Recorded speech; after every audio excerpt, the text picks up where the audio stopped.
আসসালামু আলাইকুম। আশা করি সবাই ভালো আছেন। তো আজকে চলে গেলাম হঠাৎ প্ল্যানে নেপালে। আমার বড় ভাই আশিক ভাই এটা আসলে প্ল্যান করছে নেপালে যাওয়ার প্ল্যানটা। তো হঠাৎ করে জীবন নামাজ পড়ার পর বলতেছে চলো সবাই মিলে নেপালে যাই। তো চলে গেলাম নেপালের দিকে আবরার ভাইয়ের গাড়ি করে, উনিও আমার বড় ভাই। তো ডিরেক্ট চলে গেলাম নেপালে। তো নেপালে গিয়ে পৌঁছলাম সবাই মিলে। ওখানে প্লেসটা দেখলাম অনেক সুন্দর, আসলে নেচারটা খুবই সুন্দর।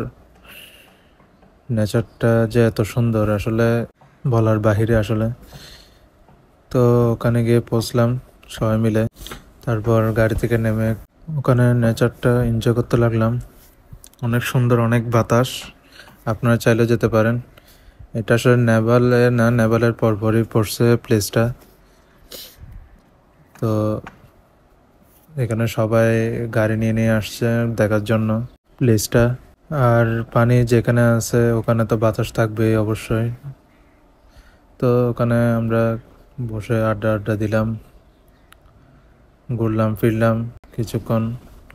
এই প্লেসটা আসলে এত সুন্দর যে থেকে যেতে মন চাইছে, কিন্তু আসলে চলে আসতে হলো। তো তারপরে আবার সবাই মিলে রওনা দিয়ে দিলাম। তারপর চাইছিলাম আসলে পতেঙ্গা গিয়ে কিছুক্ষণ বসার জন্য, কিন্তু কিছু ব্যস্ততার কারণে আসলে হয়ে ওঠেনি। তারপর ডিরেক্ট চলে গেলাম একটা রেস্টুরেন্টে বিকালে নাস্তা করার জন্য সবাই মিলে। তারপর চলে আসলাম 2 নম্বর গেট বারকোডে। তো ওখানে গিয়ে বসলাম। তো এটা ট্রিট ছিল আশিক ভাইয়ের পক্ষ থেকে। তো আশিক ভাই অর্ডার দিল খাবারের।